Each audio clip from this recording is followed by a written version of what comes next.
नमस्कार दोस्तों, डेट है आज की 30 जुलाई 2020 और स्वागत है आपका एडिटोरियल डिस्कशन में।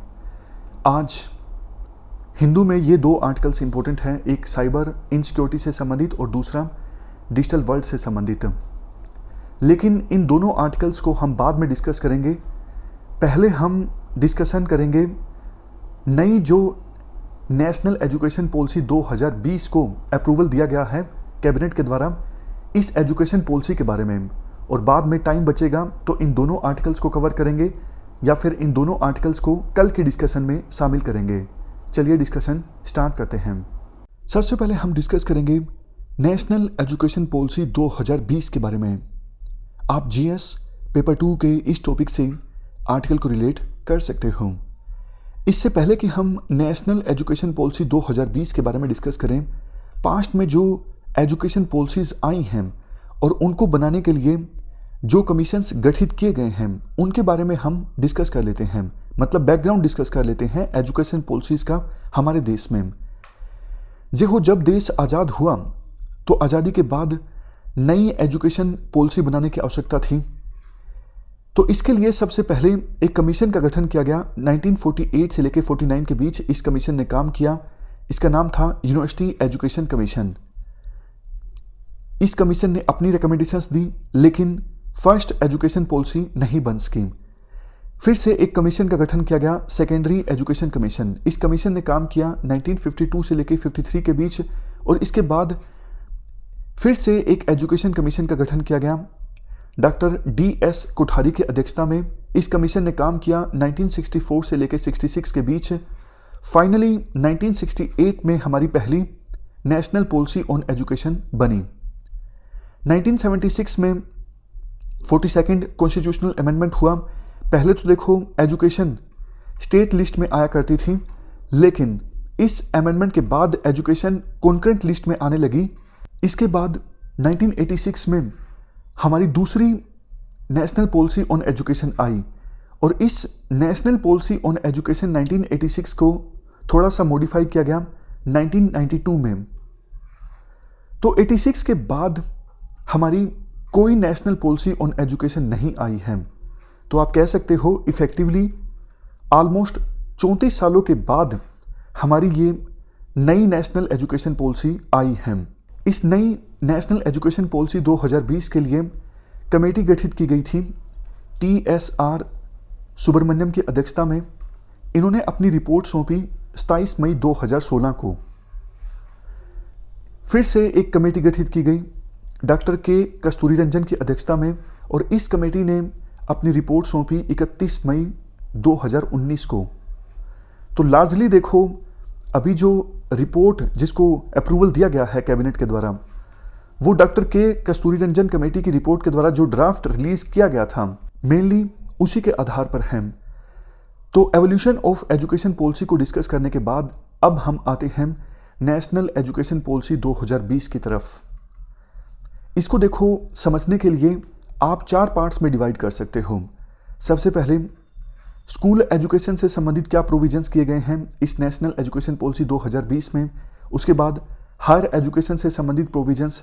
तीसरे नंबर पे अदर की areas, for example adult education या फिर लैंग्वेजेस से संबंधित प्रोविजंस। और सबसे लास्ट में है मेकिंग इट हैपन, मतलब इम्प्लीमेंट कैसे किया जाएगा नेशनल एजुकेशन पॉलिसी 2020 को। एक एपेक्स एडवाइजरी बॉडी इस्टेब्लिश की जाएगी इस पॉलिसी को इम्प्लीमेंट करने के लिए। ये सब चीज़ें आती हैं मेकिंग इट हैपन सेक्शन में। सबसे पहले हम बात करते हैं स्कूल एजुकेशन की। और स्कूल एजुकेशन में सबसे पहले बात करेंगे early childhood care and education की, ECCE। देखो आपने कभी एक चीज़ को नोटिस किया है, जो हमारा राइट टू एजुकेशन एक्ट है 2009 का, ये 6 साल से लेके 14 साल की उम्र के बच्चों को free and compulsory education provide करता है। लेकिन 3 से 6 साल की उम्र के बच्चों का क्या, ये तो देखो एज बहुत इंपॉर्टेंट होती है। इस एज में ब्रेन का डेवलपमेंट होता है। अगर देखो इस एज में ब्रेन का डेवलपमेंट ठीक से नहीं हो पाता है तो आगे जाके जब बच्चा फर्स्ट क्लास में जाता है या फिर सेकंड क्लास में जाता है तो ठीक से सीख नहीं पाता। अब है क्या हमारे देश में, वो लोग जो अफोर्ड कर पाते हैं वो तो देखो अपने बच्चों को प्ले स्कूल्स में भेज देते हैं। आजकल प्ले स्कूल्स काफ़ी ज़्यादा इमर्ज होके आने लगे हैं, आपने देखा भी होगा। लेकिन जो गरीब लोगों के बच्चे हैं वो इन प्ले स्कूल्स में जा नहीं पाते। इन प्ले स्कूल्स की फीस भी काफ़ी ज़्यादा होती है। वैसे तो देखो सरकार की एक स्कीम है ICDS, integrated child development scheme. इसमें प्री स्कूल एजुकेशन का प्रोविज़न है, बच्चों को फूड भी दिया जाता है ताकि मालन्यूट्रिशन की समस्या पैदा ना हो, इम्यूनाइजेशन पर भी फोकस किया जाता है और ये सब काम किए जाते हैं आंगनवाड़ीज़ में। बट आंगनवाड़ीज़ में 3 साल से लेकर 6 साल की उम्र के बच्चों को सही ढंग से वो एजुकेशन नहीं दी जाती जो इस एज ग्रुप में दी जानी चाहिए। अब देखो वो बच्चे जिनकी एज 3 साल से लेकर 6 साल के बीच में है, उनको क्या चाहिए? कुछ पजल्स चाहिए, स्टोरी चाहिए, प्लेस चाहिए ताकि उनका ब्रेन डेवलप हो सके। इसी को ध्यान में रखते हुए अब नई नेशनल एजुकेशन पॉलिसी 2020 में प्रोविज़न किया गया है। अब देखो 3 साल से लेके 6 साल की एज में जो एजुकेशन दी जाएगी वो भी स्कूल एजुकेशन का पार्ट होगा। पहले देखो पेडागोजिकल स्ट्रक्चर इस प्रकार से हुआ करता था, 10+2, मतलब पहली से लेके 10वीं क्लास तक जो एजुकेशन दी जाती है स्कूल में वो है 10 ईयर्स। उसके बाद 16 साल से लेके 18 साल की एज में 11वीं और 12वीं की एजुकेशन, ये 2 सालों की। एग्जिस्टिंग एकेडमिक स्ट्रक्चर इस प्रकार का है 10+2, बट नया एकेडमिक स्ट्रक्चर इस प्रकार का होगा 5+3+3+4। सबसे पहले 5 क्या है? 5 है फाउंडेशनल स्टेज। आप सबसे नीचे देखिए, 5 है फाउंडेशनल स्टेज। इस स्टेज को आप 2 पार्ट्स में डिवाइड कर सकते हो, 3 से लेके 6 एज और उसके बाद 6 से लेके 8 एज। ये 3 से लेके 6 एज में 3 साल की एजुकेशन होगी आंगनवाड़ीज़ में या फिर प्री स्कूल या फिर बाल वाटिका। और पहली और दूसरी क्लास की जो एजुकेशन है वो भी इसी फाउंडेशनल स्टेज में आएगी। बच्चा पहली या दूसरी क्लास में कब होता है? 6 से लेके 8 साल की एज के बीच है। उसके बाद दूसरी जो स्टेज है, दूसरा यहाँ पे 3 जो है, ये है प्रिपरेटरी स्टेज। इसमें play, discovery, activity based and interactive classroom learning होगी। मतलब क्लास 3 से लेके क्लास 5 के बीच, एज 8 से लेके 11 के बीच। उसके बाद दूसरा ये जो 3 है, ये क्या है? ये है मिडिल स्टेज। इसमें experimental learning in the science, mathematics, arts, social science, humanities, ये सब चीज़ें होंगी क्लास 6 से लेके 8 के बीच, एज 11 से लेके 14 के बीच। और सबसे लास्ट में है सेकेंडरी स्टेज। इसमें multi disciplinary study, greater critical thinking, flexibility, student choice of subjects होगा क्लास 9 से लेके 12 के बीच और एज 14 से लेके 18 के बीच। इस प्रकार से ये नया एकेडमिक स्ट्रक्चर होगा और इसमें early childhood care and education को भी स्कूल एजुकेशन का इंटीग्रल पार्ट माना गया है। और इसीलिए क्या किया जाएगा? अलग से एक करिकुलम भी डिसाइड किया जाएगा नए एकेडमिक स्ट्रक्चर के फाउंडेशनल स्टेज के लिए। ये करिकुलम देखो 2 टाइप्स में डिवाइडेड होगा। सबसे पहले 3 से लेके 6 साल की एज के बीच early childhood care and education के लिए, और दूसरा पार्ट होगा 6 साल से लेके 8 साल के एज के बीच एजुकेशन के लिए, यानी क्लास 1 और क्लास 2 के लिए। समझ गए? मतलब अलग से अब करिकुलम डिसाइड किया जाएगा, फाउंडेशनल लर्निंग करिकुलम।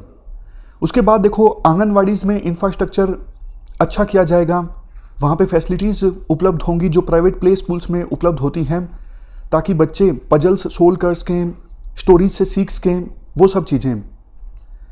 अब देखो एक और ख़ास बात, एक प्रिपरेटरी क्लास भी होगी। क्लास 1 से पहले एक प्रिपरेटरी क्लास होगी जिसे बाल वाटिका कहा जाएगा। इस प्रिपरेटरी क्लास में बच्चे को तैयार किया जाएगा आगे की क्लासेस के लिए, तो प्रिपरेटरी क्लास का भी प्रोविज़न किया जाएगा। अब इस early childhood care and education के प्रोविज़न को जॉइंटली इंप्लीमेंट किया जाएगा मिनिस्ट्री ऑफ HRD, जिसका अब नया नाम होगा एजुकेशन मिनिस्ट्री। इसके बाद women and child development ministry, health and family welfare ministry और सबसे लास्ट में ट्राइबल अफेयर्स मिनिस्ट्री। ये सब मिनिस्ट्रीज मिल के early childhood care and education के प्रोविजन को इम्प्लीमेंट करेंगे।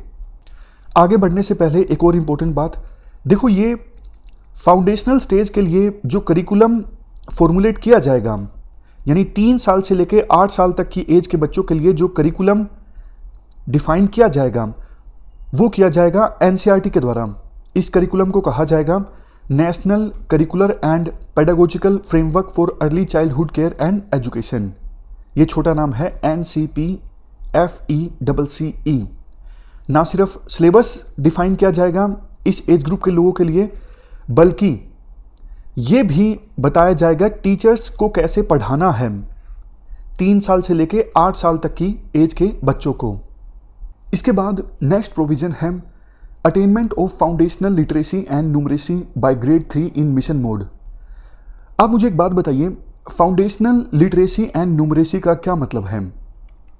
देखो, फाउंडेशनल लिटरेसी का मतलब ये है बच्चा सिंपल टेक्स्ट को आइडेंटिफाई कर सके, टेक्स्ट को रीड कर सके, लिख सके, और स्पेसिफिकली बात करें तो ये सब चीज़ें आइडेंटिफाई लेटर्स, आइडेंटिफाई इनिशियल और final words, read known words, read familiar words, listen with comprehension, orally read and fluency. और फाउंडेशनल न्यूमरेसी में ये सब चीज़ें आती हैं, नंबर्स को आइडेंटिफाई करना, नंबर्स के बीच डिस्क्रिमिनेट करना, मिसिंग नंबर्स को फाइंड आउट करना, एडिशन कर पाना, सब्ट्रैक्शन कम कर पाना, और सबसे लास्ट में वर्ड प्रॉब्लम्स को सोल्व करना। अब कायदे से देखो, तीसरी क्लास के बच्चे को ये सब चीज़ें आनी चाहिए, बट आपको भी पता है वेरियस एनजीओज़ के द्वारा जब सर्वे किया जाता है, जैसे प्रथम एनजीओ का सर्वे है, पता लगता है 5वीं क्लास का बच्चा पढ़ नहीं सकता, मैथमेटिक्स की बेसिक जो प्रॉब्लम्स हैं उनको सोल्व नहीं कर सकता। देखो, दिक्कत ये है अगर किसी बच्चे को फाउंडेशनल लिटरेसी और न्यूमरेसी में दिक्कत है तो आगे आगे तो प्रॉब्लम और भी ज़्यादा इंक्रीज होती जाएगी। वो बच्चा पास तो कर देते हैं स्कूल्स में, 6th में पहुंचेगा, 7th में पहुंचेगा, 8th में पहुंचेगा, अब 8वीं तक पहुंच गया, उसको सही से पढ़ना लिखना भी नहीं आता, तो 8वीं क्लास में जो पढ़ाया जा रहा है वो उसको कैसे सीख सकेगा? मतलब नींव ही इतनी कमजोर हो गई कि आगे तो वो बच्चा सीख ही नहीं सकेगा, लर्निंग आउटकम बहुत कम होती जाएगी। तो सरकार इस प्रॉब्लम को पहचानती है, तो इसीलिए सरकार ने कहा है इस नई नेशनल एजुकेशन पॉलिसी 2020 में मिशन मोड में ये इंप्रूव किया जाएगा कि तीसरी क्लास के बच्चे को 2025 से पहले पहले फाउंडेशनल लिटरेसी और फाउंडेशनल न्यूमरेसी में कोई दिक्कत ना हो। इसके लिए सभी स्टेट्स और यूटीज़ को बोला जाएगा आप अपने हिसाब से पॉलिसी बनाइए। टीचर्स को एम्पावर किया जाएगा। देखो, टीचर्स का बहुत इंपॉर्टेंट रोल होता है, बच्चे तो गीली मिट्टी के समान होते हैं। टिचर्स को आप अगर अच्छे से सिखाओगे, अच्छे रिसोर्सेज उन्हें उपलब्ध करवाओगे, तो वो और ज़्यादा बेहतर ढंग से बच्चों को सिखा सकेंगे। सरकार इस बात को रिकॉग्नाइज करती है, इसलिए सरकार कहती है दीक्षा जो पोर्टल है यहाँ पर टीचर्स के लिए हाई क्वालिटी के रिसोर्सेज उपलब्ध करवाए जाएंगे। स्कूल लाइब्रेरीज या फिर जो डिजिटल लाइब्रेरीज हैं उनका भी सहारा लिया जाएगा। ग्रेड 1 के सभी स्टूडेंट्स के लिए 3 मंथ का play based school preparation module होगा। अलग से एक मिशन भी इस्टेब्लिश किया जाएगा, national mission on foundational literacy and numeracy. इसके अलावा देखो, नई नेशनल एजुकेशन पॉलिसी में और भी बहुत सारी बातें की गई हैं, जैसे जो वॉलंटियर्स होते हैं, आप जैसे लोग जो सरकारी स्कूल में जाके पढ़ाना चाहते हैं, उनके लिए प्रोविजंस आसान बनाए जाएंगे ताकि वो आसानी से अपनी नॉलेज बच्चों के साथ शेयर कर सकें। इसके लिए वो स्कीम है, आपको याद होगी, विद्यांजलि। सोशल वर्कर्स या दूसरे जो एनजीओज हैं उनका भी पार्टिसिपेशन सुनिश्चित किया जाएगा, उनका भी सहारा लिया जाएगा, और मील्स पर भी ध्यान दिया जाएगा। देखो, जब तक बच्चे इस एज ग्रुप में अच्छा खाएंगे नहीं, अच्छा न्यूट्रिशन उनके अंदर नहीं होगा, तो उनकी सीखने की जो क्षमता है वो प्रभावित हो सकती है। इसलिए स्कूल में अच्छी मील्स मिले, मिड डे मील स्कीम के अंतर्गत इस पर भी ध्यान दिया जाएगा।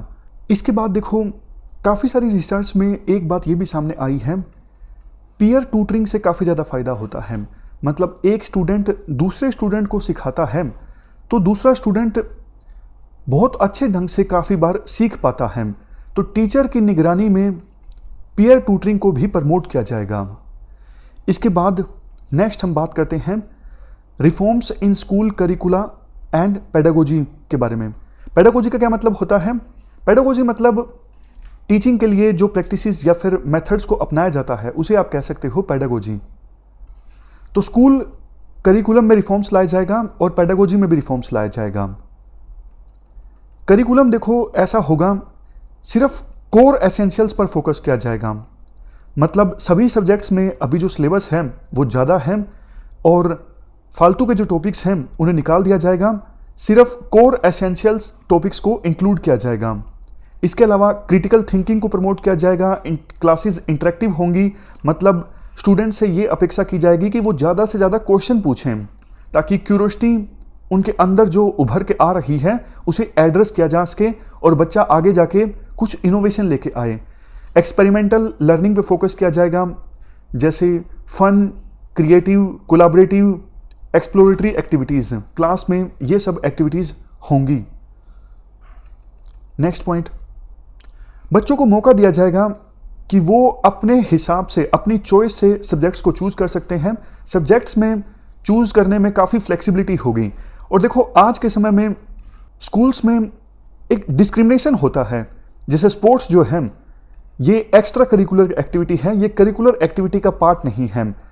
तो ये जो डिस्क्रिमिनेशन होता है इसको ख़त्म किया जाएगा, कोई सेपरेशन नहीं होगा आर्ट्स और साइंस सब्जेक्ट्स के बीच, करिकुलर और एक्स्ट्रा करिकुलर एक्टिविटीज़ के बीच, वोकेशनल एंड एकेडमिक स्ट्रीम्स के बीच। वोकेशनल एजुकेशन स्कूल्स में स्टार्ट हो जाएगी 6ठी क्लास से, 6th क्लास से, और इसमें इंटर्नशिप भी इंक्लूड होगी। इसके बाद लास्ट में कहा जाता है एक नया और comprehensive national curricular framework for school education यानी NCFSE 2020-21 ये डेवलप किया जाएगा। किसके द्वारा? NCERT के द्वारा।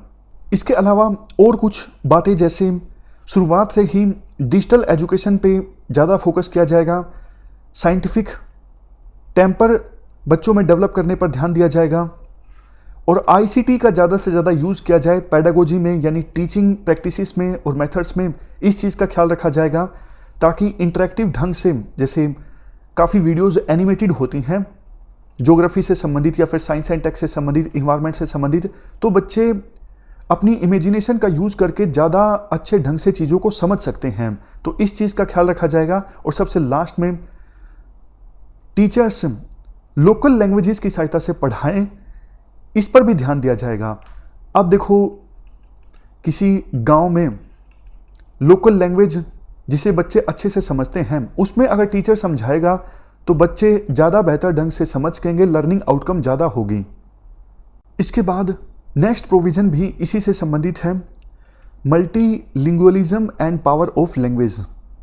इसमें देखो कहा जाता है जो मीडियम ऑफ इंस्ट्रक्शन होगा, यानी 5वीं क्लास तक के बच्चों को compulsorily mother tongue language, local language या फिर होम लैंग्वेज में सिखाया जाएगा।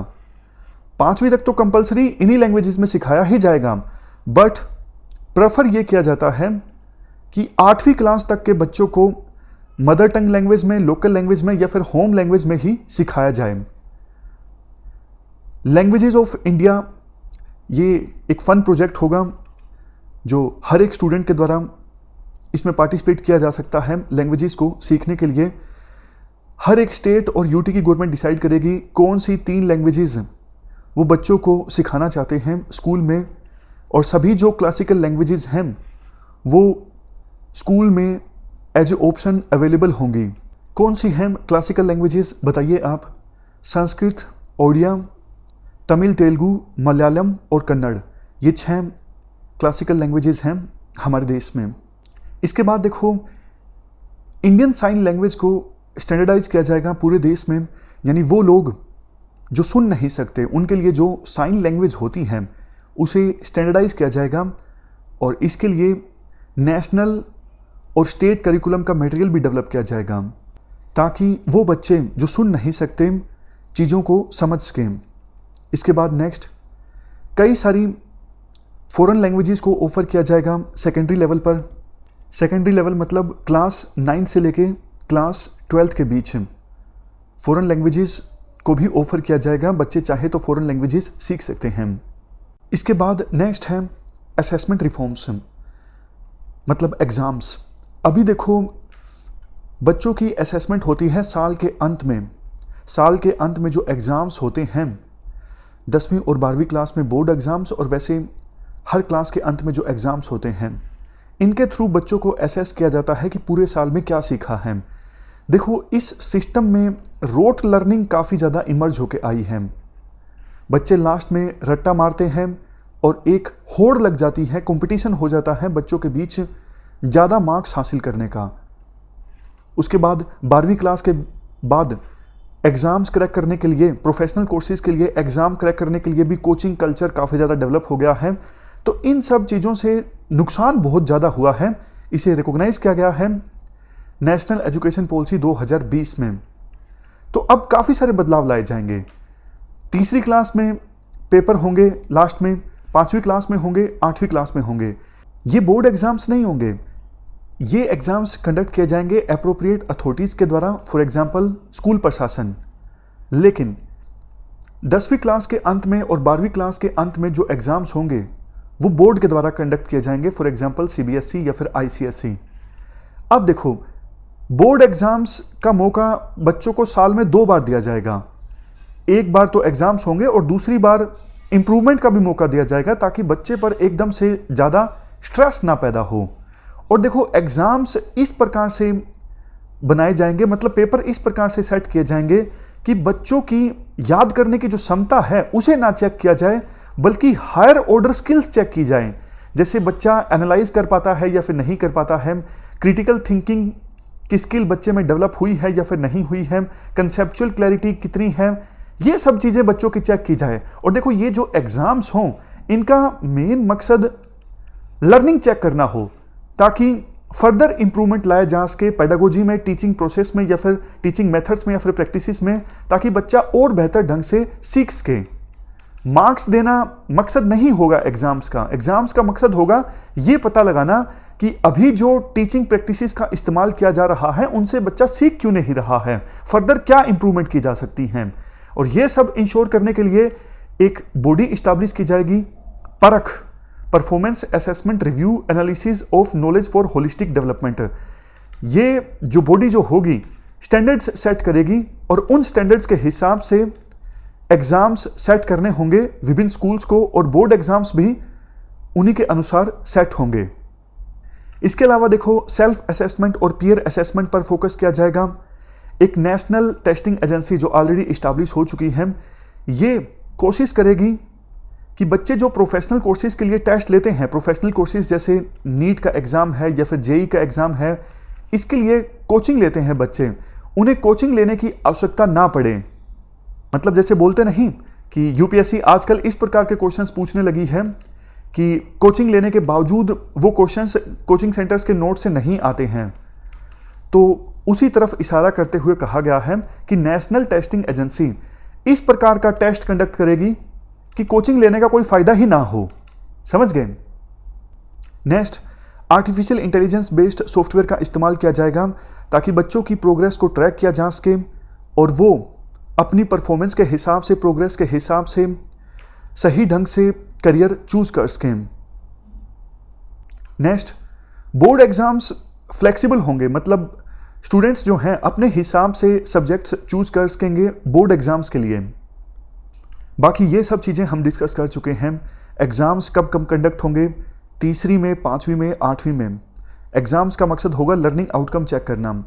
रोट लर्निंग यानी रट्टाफिकेशन जो है, इससे हमारा एजुकेशन सिस्टम दूर जाएगा और स्कूल एग्जामिनेशन के जो रिजल्ट्स हैं उनका इस्तेमाल किया जाएगा डेवलपमेंट पर्पजेस के लिए। बोर्ड एग्ज़ाम्स को फ्लेक्सिबल बनाया जाएगा, परख बॉडी इस्टेब्लिश की जाएगी एग्ज़ाम के स्टैंडर्ड्स सेट करने के लिए। ये सब चीज़ें हम डिस्कस कर चुके हैं। बस लास्ट में आप ये देख लीजिए, होलिस्टिक प्रोग्रेस कार्ड।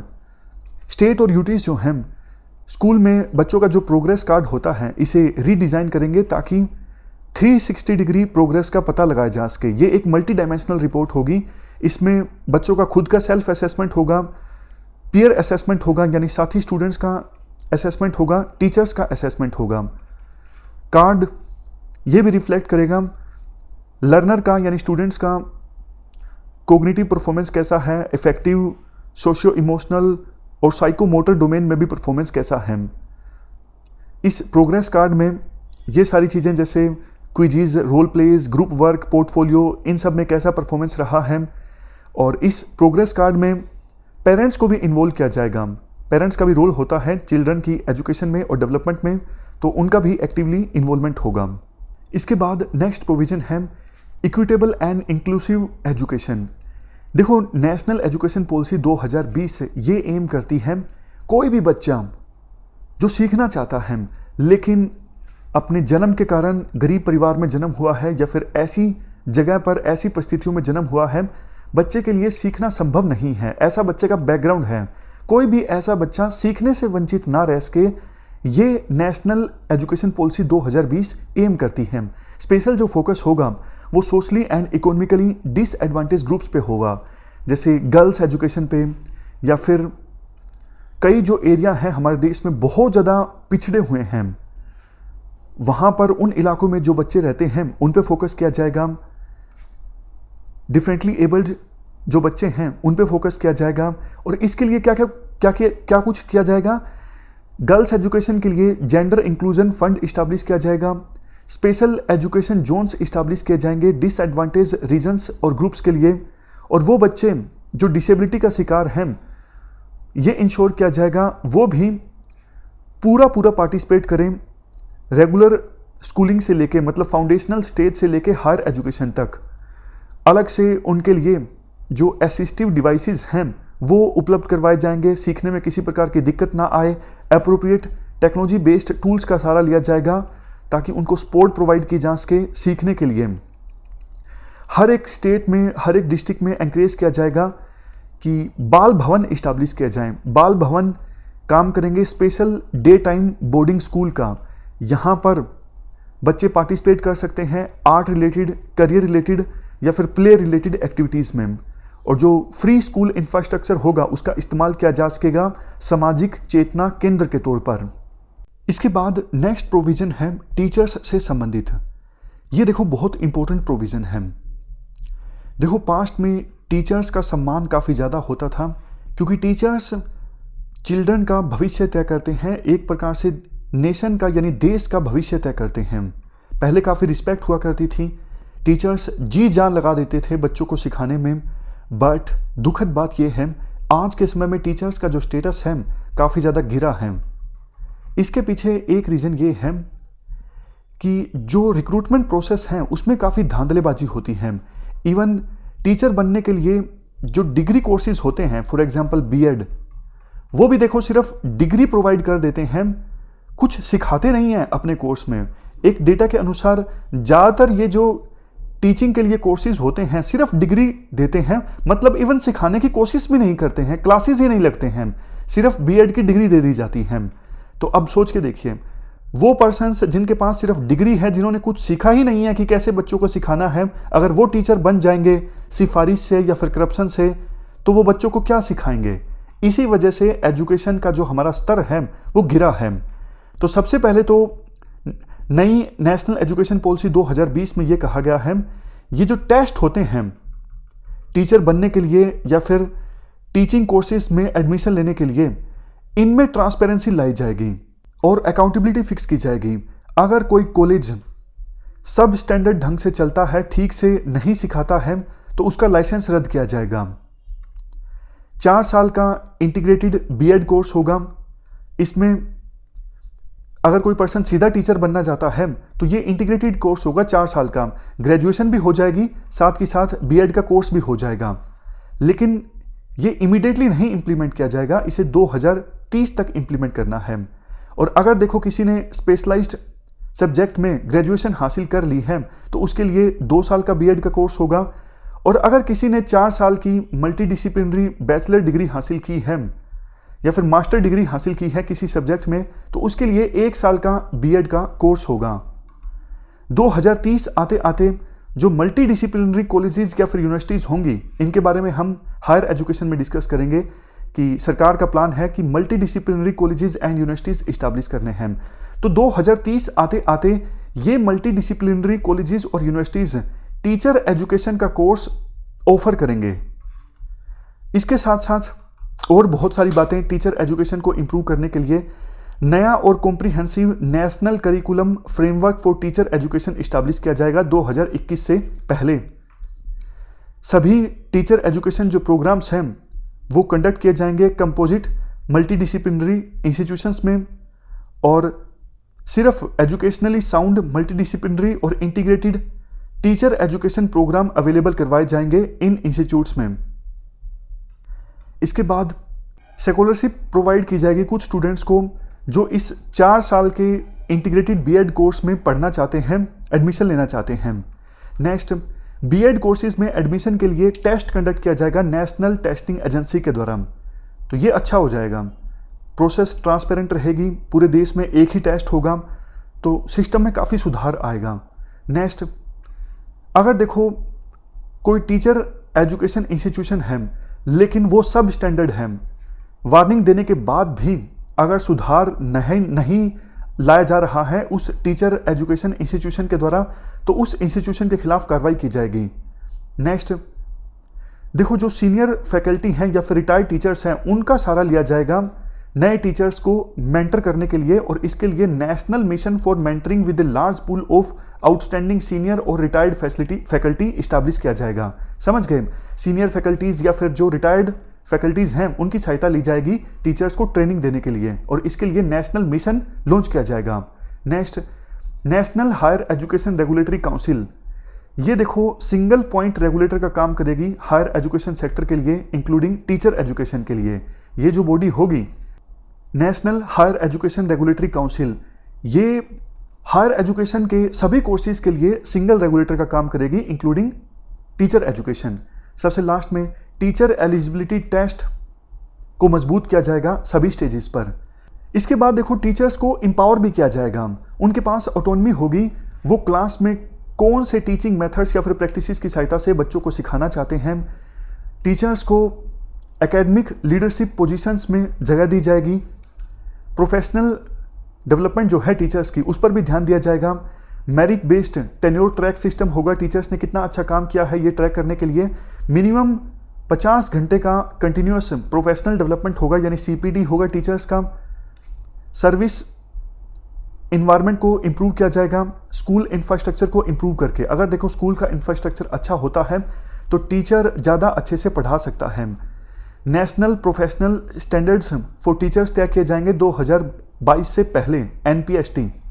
इसके बाद सिंगल स्टेज के अंदर, सिंगल स्टेज मतलब foundational stage, preparatory stage, middle stage और सेकेंडरी स्टेज, इन सबको एक ही स्टेज माना जाएगा, और इसमें टीचर्स के करियर ग्रोथ पर ध्यान दिया जाएगा। जैसे एग्जाम्पल के तौर पे कोई टीचर फाउंडेशनल स्टेज में अच्छा पढ़ाता है तो उसका प्रमोशन हो जाएगा, उसको मौका दिया जाएगा प्रिपरेटरी स्टेज में पढ़ाने का। उसी प्रकार से प्रिपरेटरी स्टेज में कोई टीचर अच्छा पढ़ाता है तो वो मिडिल क्लास के बच्चों को पढ़ा सकेगा, उसका प्रमोशन हो जाएगा, इस प्रकार से। नेक्स्ट, सभी स्टेट के द्वारा सर्वे कंडक्ट किया जाएगा टेक्नोलॉजी की सहायता से, ये पता लगाने के लिए कि टीचर्स की रिक्वायरमेंट क्या क्या हैं, क्या दिक्कतें उनको आ रही हैं, ताकि टीचर्स बेहतर टेक्निक्स और प्रैक्टिसेस का इस्तेमाल कर सकें बच्चों को सिखाने के लिए। तो देखो इस प्रकार से हमने नेशनल एजुकेशन पॉलिसी 2020 में जो मेन प्रोविजंस हैं स्कूल एजुकेशन से संबंधित उनको तो डिस्कस कर लिया।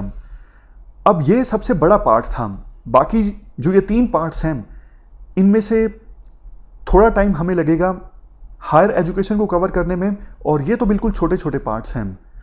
तो अभी हम हमारी डिस्कशन को यहीं रोकते हैं। हमारी जो नेक्स्ट वीडियो होगी नेशनल एजुकेशन पॉलिसी 2020 से संबंधित, उसमें हम बचे हुए ये 3 पार्ट्स डिस्कस करेंगे। तो फिलहाल इस डिस्कशन के में इतना ही है। Thank you very much for discussion.